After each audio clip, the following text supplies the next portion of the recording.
तो इस वीडियो में हम देखने वाले हैं एक क्वेश्चन पेपर हम देखने वाले हैं। उसमें से पहला क्वेश्चन है येले Q, that means long answer question. उसमें पहला क्वेश्चन प्रकृति के बारे में लिखना है, कफ प्रकृति इन डिटेल। तो हमें क्वेश्चन कैसे देने वाले हैं, मुझे ऐसा लगता है जस्ट हमें हेडिंग देते और वो 10 मार्क्स के लिए आ सकता है या फिर 6-8 मार्क्स के लिए आता है।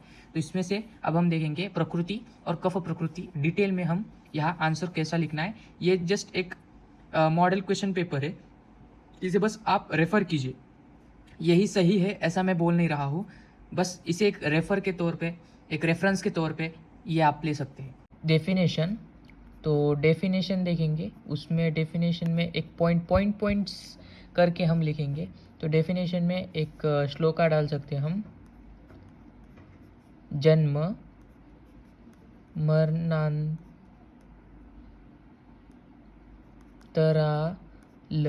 भवनी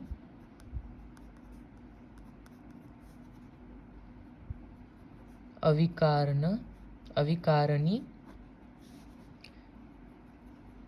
दोषा स्थिति प्रकृति। यानी कि qualitative and quantitative unchangeable dosha का predominance from the birth to death is called prakriti. Qualitative, quantitative, unchangeable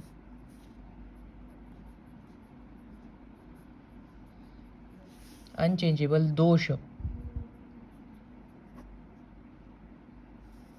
और दोष का क्या होगा, प्रिडोमिनेंस अगर रहता है,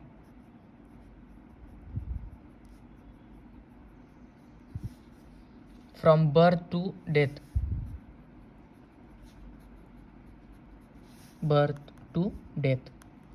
अगर रहता है तो उसे हम प्रकृति कहते हैं। तो ये रही डेफिनेशन। जन्म मरणांतराल भवनी अविकारणी दोष स्थिति प्रकृति। यानी कि जो दोष है, कोई सा तो एक दोष होगा, उसकी एक प्रकृति होगी, वो जन्म से लेके मरण तक वो एक समान होगी। उसकी क्वालिटी क्वांटिटी वो अनचेंजेबल होगी। और कोई सा तो एक दोष या फिर कोई सो 2-3 ऐसे दोष प्रीडोमिनेंस होगा, वो दिखाई देगा हमें कि वो ये खा रहा है, ये नहीं खा रहा है। तो ऐसे दोष के अनुसार वो प्रकृति होती है। ठीक है, तो उसके बाद प्रकृति कैसे फॉर्म होती है वो हमें लिखना है। हाउ टू प्रकृति फॉर्म।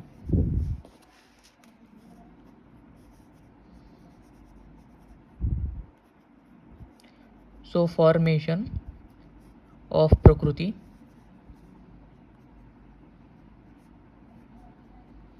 फॉर्मेशन ऑफ प्रकृति में शुक्र शोणित संयोगे यो भवेत दोष संकटः, इतना ही लिखना है। शुक्र शोणित संयोगे यो भवेद दोष उत्कटः।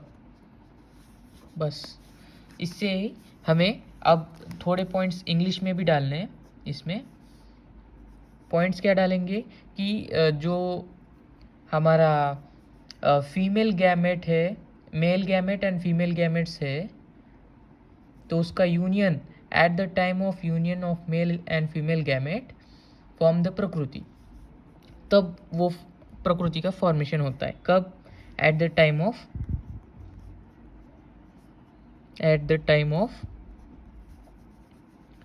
मेल एंड फीमेल गैमेट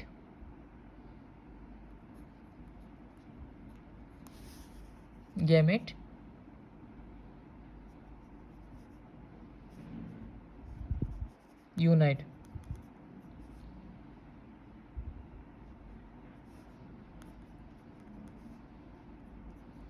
ठीक है।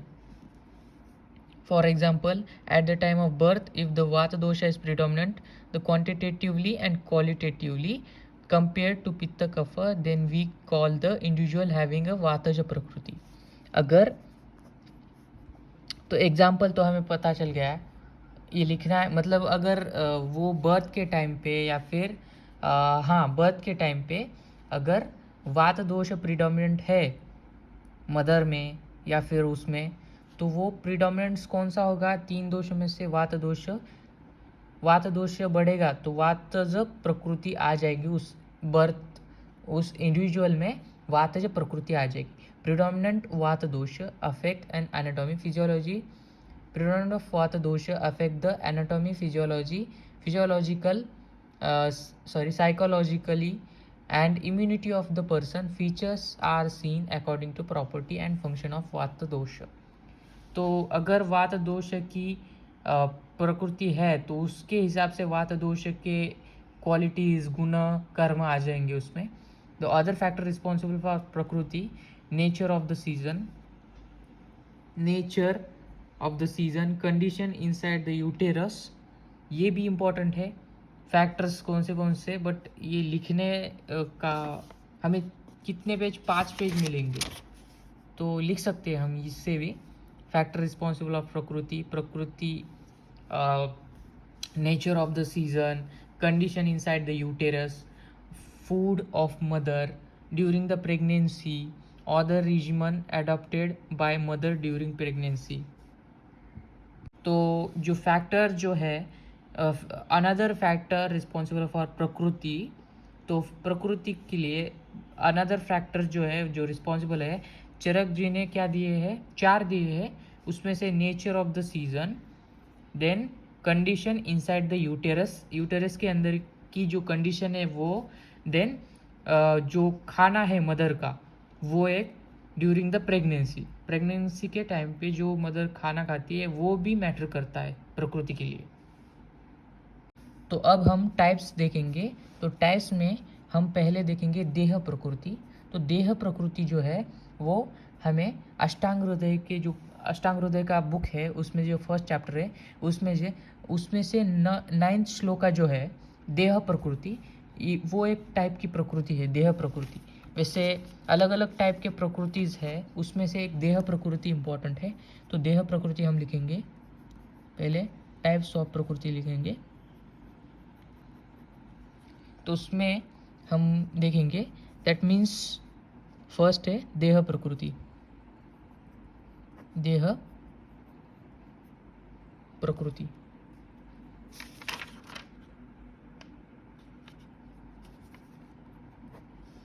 तो देह प्रकृति में हम लिखेंगे एक श्लोक का उसमें डाल सकते हैं हम.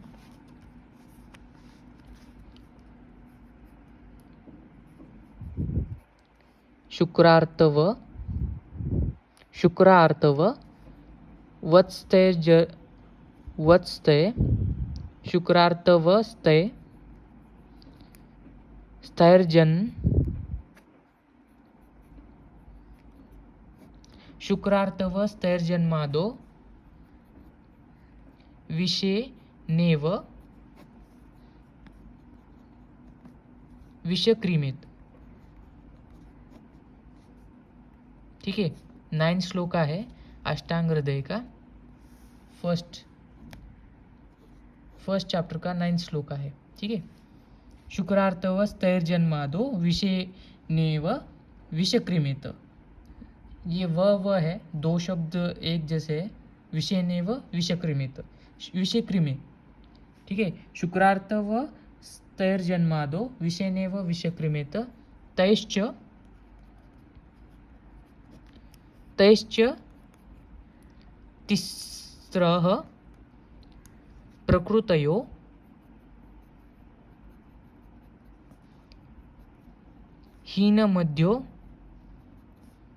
मध्योत्मा पृथक.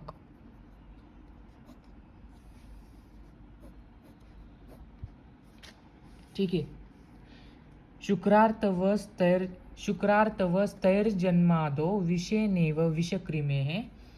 तैश्च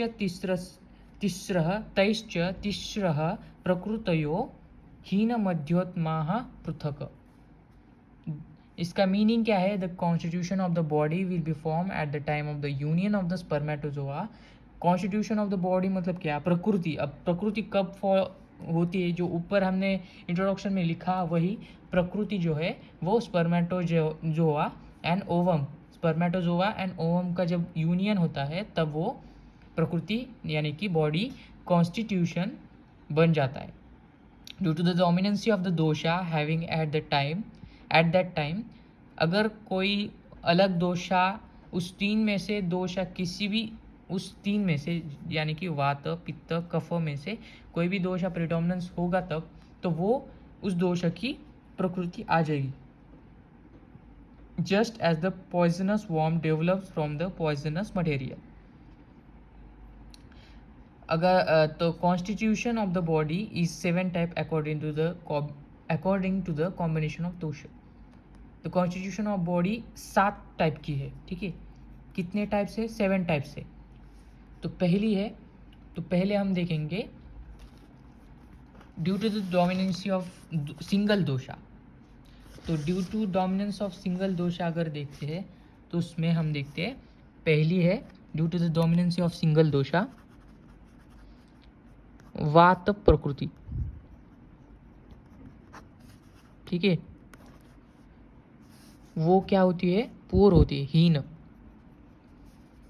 यानी कि पोर, कमजोर। वात प्रकृति वाले इंसान कमजोर होते। देन पित्त प्रकृति, ठीक है। पित्त प्रकृति में क्या है? मध्य यानी कि मॉडरेट होते हैं वो, मध्य यानी कि मॉडरेट होते, ठीक है। और थर्ड में क्या है? कफ प्रकृति में क्या है? प्रकृति जो होती है उत्तम होती है, ठीक है। उत्तम कहा गया है यानी कि गुड, अच्छी है, ठीक है। ऐसे हम 3 प्रकृति देख चुके हैं, ठीक है। उसमें से समधातु समस्तासु श्रेष्ठ निंदा द्विदजोह due to the combination of any 2। अब क्या करना है? हमें कॉम्बिनेशन करना है, 2 दोषों का कॉम्बिनेशन करना है। अब ये तो 3 हो चुके हैं, हमें 7 देखने हैं। 3 हो चुके हैं, फिर से हम देखते हैं due to the combination of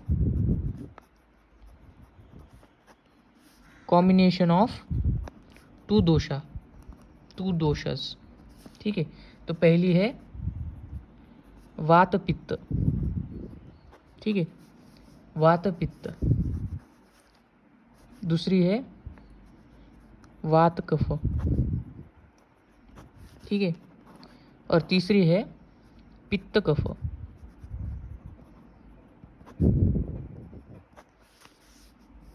ठीक है। पहले वात, अब ऐसे लिखना वात पित्त कफ। तो 2 कौन से भी 2 लेने? पहले 2 ये लेना है, फिर 2 ये लेना है, फिर ये दोनों लेना है, ठीक है। 3 कौन से भी अलग अलग लिखने हैं। तो वात कफ पित्त कफ, ठीक है। तो वो निंदनीय है यानी कि बैड है, निंदनीय। Due to the combination of 3 doshas. अब लास्ट की कौन सी है? ये 4, ये 5, ये 6। अब 7th वाली कौन सी है? Due to the combination of 3 dosha. Combination due to the combination of 3 दोषा,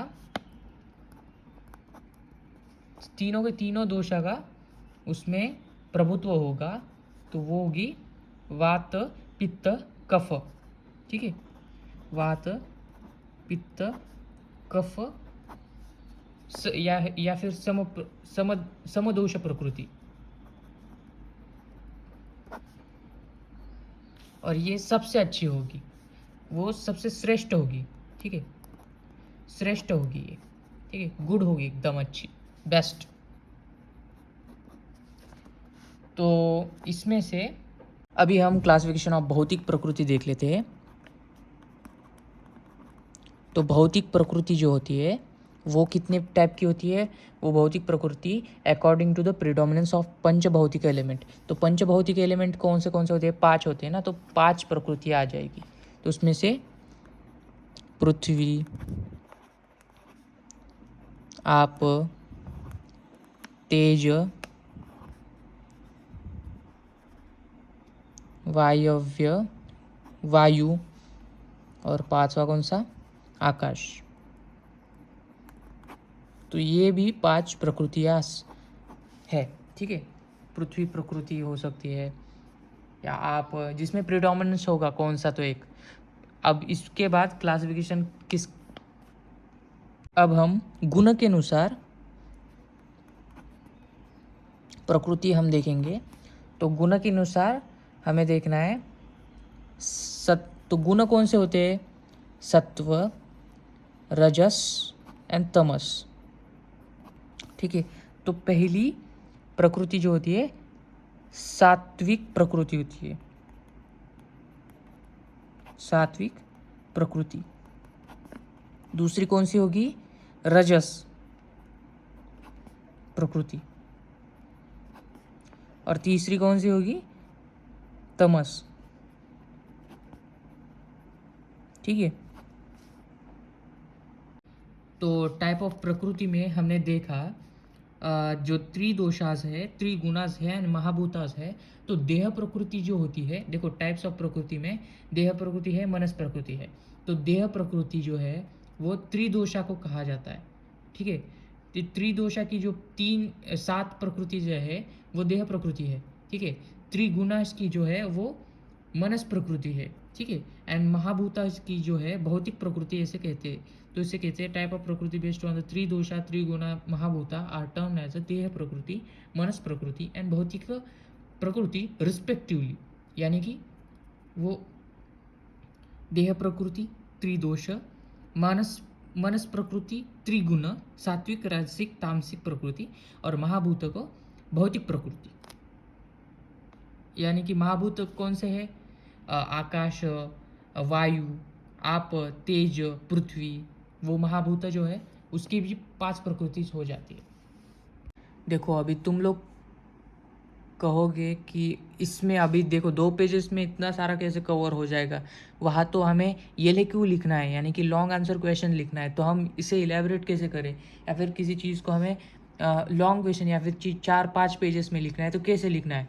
तो देखो अभी ये वात प्रकृति है, पित्त प्रकृति है, कफ प्रकृति है, उसमें आप जो ये तो दोषाज है ना, तो दोषाज के बारे में आप लिख सकते हो ना। जैसे कि जो गुणाज है दोषाज के, तत्र रुक्ष लघु शीत खर सूक्ष्म चलोनीय, वात के जो क्वालिटीज़ है रुक्ष गुण लघु।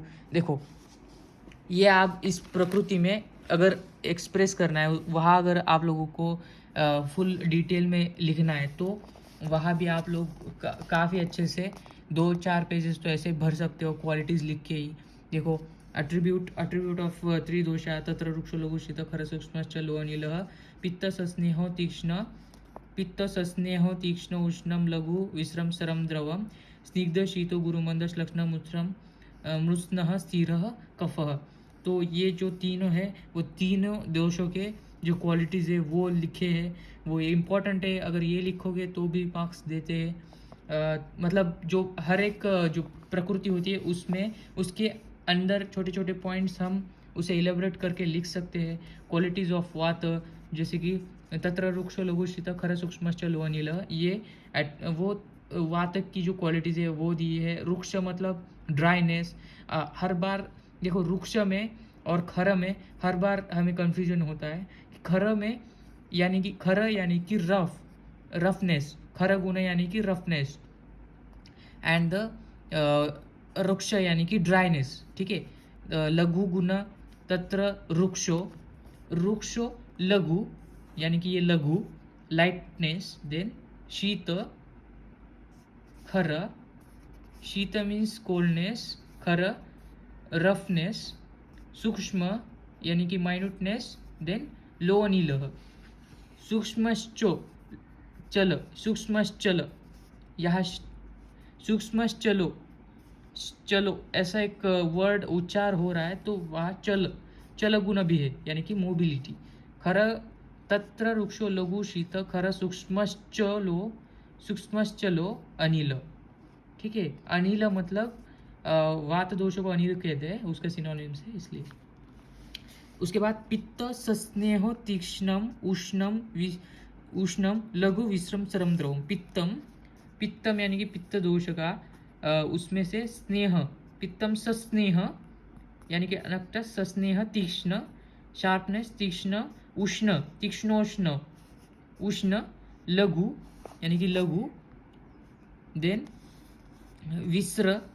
विस्रगंध यानी कि जो फाउल स्मेल होता है वो, फाउल स्मेल यानी कि विस्रगंध मतलब गंदी स्मेल आती है वो।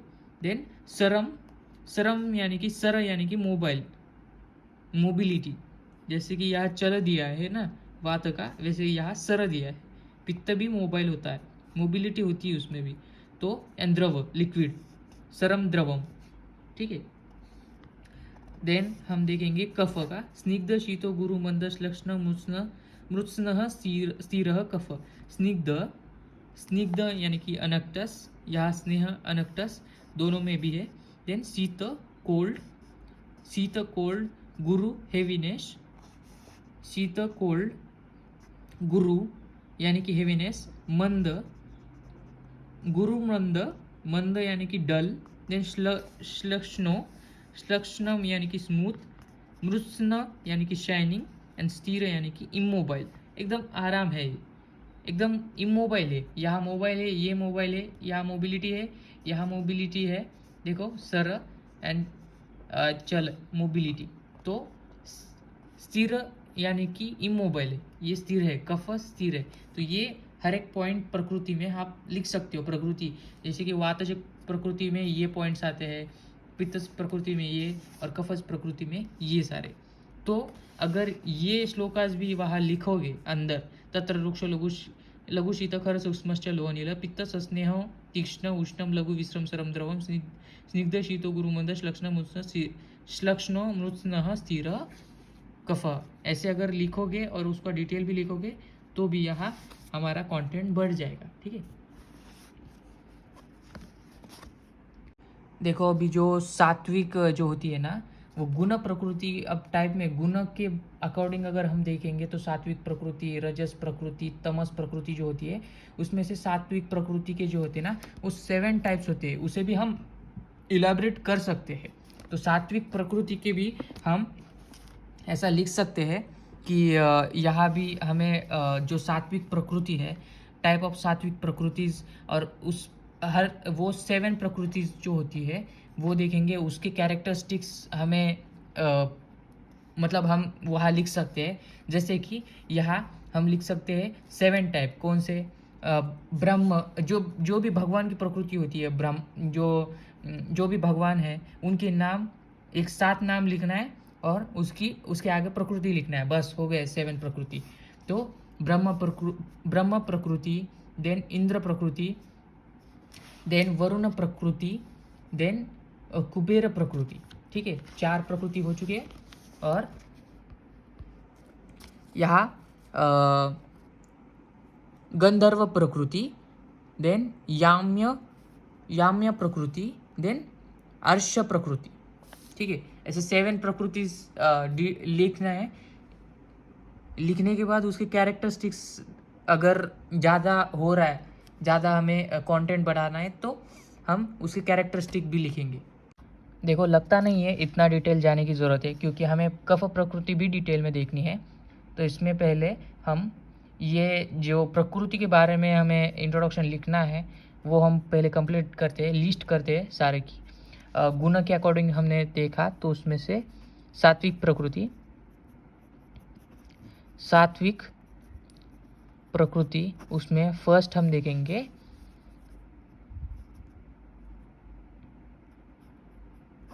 ब्रह्म प्रकृति। ठीक है, तो मानसिक प्रकृति का जो है उसमें से जो हमने सात्विक प्रकृति देखी है, उस सात्विक प्रकृति में पहले हम ब्रह्म प्रकृति, आर्ष प्रकृति, इंद्र प्रकृति, याम्य प्रकृति, वारण प्रकृति, कुबेर प्रकृति, गांधर्व प्रकृति, ये हम लिखेंगे और अगर उसके एक्स्ट्रा आप लोगों को उसका जो कैरेक्टरिस्टिक्स है, उसके जो क्या गुण है, कौन सी कैसी कैसी प्रकृति होती है, वो भी लिख सकते हो आप लोग, लेकिन मैं यहाँ एकदम शॉर्ट में दे रहा हूँ। अब जो राजसिक प्रकृति जो है, उस राजसिक प्रकृति में असुर प्रकृति, देन सर्प प्रकृति, जो भी मतलब बुरी प्रकृति जो होती है वो राजसिक गुण में आती है। जैसे कि असुर प्रकृति, सर्प प्रकृति, शकुनी जो मामा है ना, कृष्ण का मामा शकुनी, नहीं सॉरी, वो शकुनी कोई तो है जो बहुत मतलब गेम खेलता है, शकुनी मामा ऐसे कहते हैं ना, तो शकुनी प्रकृति वो है। देन राक्षसी प्रकृति, राक्षस तो सबको पता ही है बुरे होते हैं। देन प्रेत प्रकृति, प्रेत प्रकृति यानी कि बहुत ही ग्रीडी वाला, जो कि बहुत मतलब पैसे का मतलब जो पैसे है उसके बहुत चाहिए उसको पैसे, या फिर no discrimination in behaviour, excessive greediness, बहुत पैसा चाहिए, बहुत खाना चाहिए, वो वाले वो होते हैं प्रेत प्रकृति, ठीक है। देन पैशाच प्रकृति, पैशाच प्रकृति मतलब पैसे नहीं, वो हम हिंदी में कहते हैं ना कि पिशाचिनी, वो पेशाच प्रकृति, वो पिशाच प्रकृति होती है, यानी कि वो चेटकिन या पिशाचिनी ऐसे बोलते हैं ना। अगर अंधेरे में किसी औरत को वाइट कपड़े में देखते तो पिशाचिनी बोलते, या फिर चेटकिनी ऐसे बोलते, वो पिशाच प्रकृति। वैसी भी एक प्रकृति होती है। ये सब राजसिक प्रकृति में आते हैं। अब जो तामसिक प्रकृति होती है ना, उसमें पाशवा प्रकृति, मत्स्य प्रकृति एंड वनस्पत्य प्रकृति होती है। तो उसमें हम देख लेते हैं। तो जो तामसिक प्रकृति होती है उसमें पाशवा प्रकृति क्या कहती है, उसमें वो कहते हैं lack of intelligence and excessive sexual indulgence and sleep, ठीक है। देन मत्स्य, मत्स्य में क्या है, मत्स्य में कावर्डाइस, लैक ऑफ इंटेलिजेंस, इसमें भी है ग्रीडीनेस फॉर फूड। अब इसमें जो मत्स्य है ना, मत्स्य सत्व या फिर मत्स्य प्रकृति फूड के लिए ज़्यादा मतलब ग्रीडीनेस होते हैं वो लोग। देन अनस्टेडीनेस, मतलब एक जगह ठीक से बैठेंगे नहीं। Then constant passionate and worthful disposition, मतलब उनकी जो पोजीशन है वो हर बार चेंज होगी, वो चंचल होगी। Then fondness for a constant movement and desire for a water, okay, मत्स्य। अब वनस्पत्य में जो क्या है, वनस्पत्य में indolence, then indulgence in the food, then deficiency of all intellectual facilities. देखो अब ये जो वनस्पत्य सत्व है ना, उसमें जो इंडोलेंस का मीनिंग जो है ना, तो आप सोचोगे कि इंडोलेंस का मीनिंग क्या है, तो उसका मीनिंग है आलस। और इंडल्जेंस इन अ फूड यानी कि लत, या कि बस मज़ा आता है फूड खाने में, मतलब खाना खाने में मज़ा आता है बहुत ज़्यादा। और deficiency of all intellectual facility, उसे वनस्पत्य सत्व या फिर वनस्पत्य प्रकृति कहते हैं, ठीक है। वो किसकी है, मनुष्य प्रकृति की है। मनुष्य प्रकृति में मानसिक प्रकृति है जो सत्व रजस तमस, उसमें से किसकी है, ये तामसिक प्रकृति की है, ठीक है। तो अब हम देखेंगे कफ प्रकृति। अब कफ प्रकृति जो है उसमें जो कफ दोष है, उस कफ दोष के जितने भी आपको श्लोकास आते हैं ना, उसको लिखो, और उसको लिखने के बाद जो भी उसका गुण है, कर्म है, जो भी जितना भी उस आपको आता है कफ प्रकृति के लिए, मतलब कफ के लिए, कफ दोष के लिए, वो सब तो सब लिखो ही। और वही उसकी प्रकृति होती है, वही इंसान में होती है, वही उसका कफ प्रकृति हो जाती है। यानी कि